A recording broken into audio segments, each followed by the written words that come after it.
Oba! E aí, família, tranquilo? É a primeira vez que tô acompanhando uma estreia e eu fiquei curioso, mano. Restricted Restoration mp4 é do canal do Playtime. E comenta aí se tá no hype pelo capítulo 3. Eu acho que vai ser insano, mano. Quer ingresso? Vai começar agora! Mais pedidos, mais pontos. Bora ver do que se trata. Vamos ver o que ele vai falar. Se pá vai ser aquele dinossauro, se pá vai falar do Bonzo Bunny. Eu não sei, vamos ver, vamos ver. De sonhos, o Inter ao seu lado para transformar a sua história.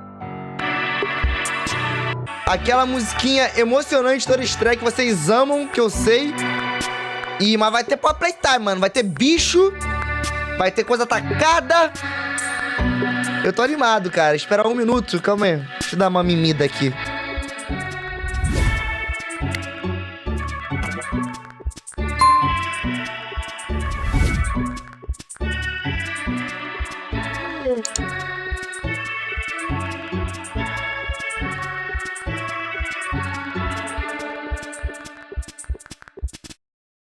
Opa!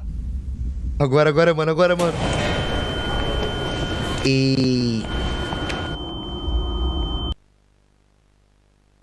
Test subject is 59-year-old Thomas Clark, a full-time employee at Playtime Co. since Bonzo Bunny ali atrás. 1995.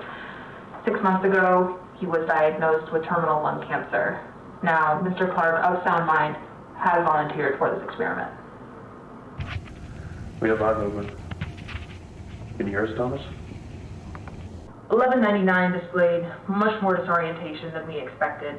Subsequent mental testing metrics were also cut practically in half. It's just conjecture on my part, but I don't believe he knows where he is or what's happened to him. To make matters worse, the other experiments could tell 1199 was different. Eita! Será que foi o primeiro experimento?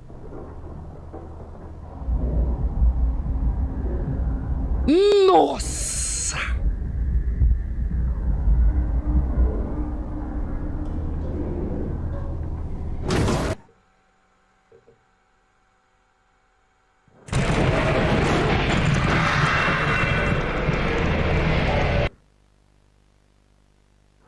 They would have killed him had the research team not intervened, and even then there was still significant damage to the internal structures with some of the anatomy, namely the larynx and the thyroid, having been completely devoured. It took 12 hours in surgery to stabilize 1199.